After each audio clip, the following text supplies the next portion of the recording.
What if I told you the reason you're not building wealth isn't because you're earning less, it's because you're comparing the wrong two things, real estate versus stocks.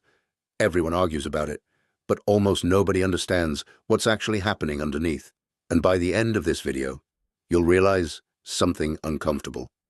Most people don't lose money because they invest wrong. They lose money because they understand money wrong. You've probably heard it 1,000 times. Buy real estate. It's safe. Invest in stocks. It grows faster. And now you're stuck in the middle. One side says property never goes to zero. You can rent it.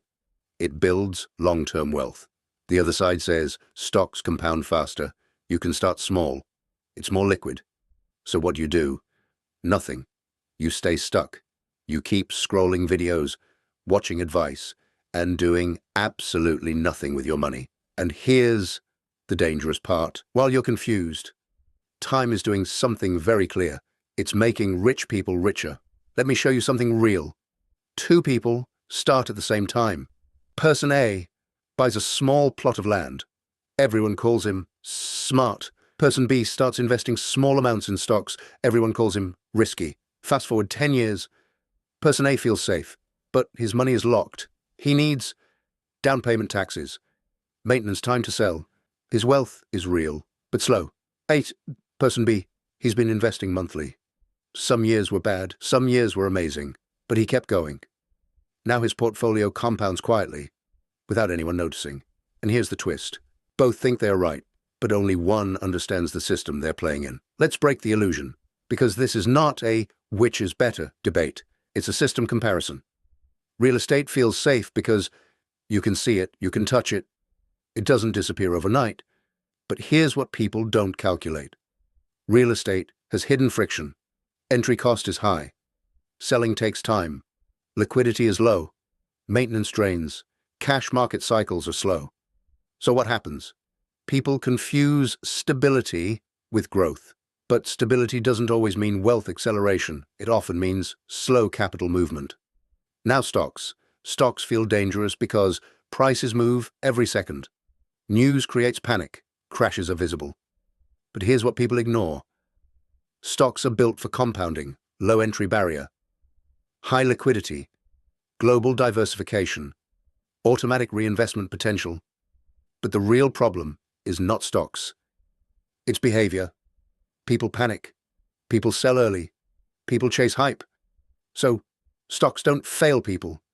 People fail stocks. Here's the truth. Nobody says clearly. Real estate rewards patience with capital. Stocks reward discipline with time. But most people have neither. So they switch between both, and instead of mastering one system. And that's where wealth dies. Not in bad investments, but in inconsistent thinking. Stop asking, real estate or stocks? Start asking, what type of investor am I? Because if you need stability, you lean real estate. If you need growth, you lean stocks. But if you chase both without strategy, you end up with average returns, slow progress, constant confusion. Here's the uncomfortable truth. Most people don't lack money. They lack consistency, patience, understanding of compounding. And that's why some people build wealth slowly but surely. Others jump between strategies forever, and 10 years later, they're still debating the same question. While someone else, who wasn't smarter, just more consistent, has already won the game. So, what should you take from this? It's not about real estate versus stocks. It's about choosing a system, staying in it long enough, letting time do the work. Because wealth is not built by picking the best option.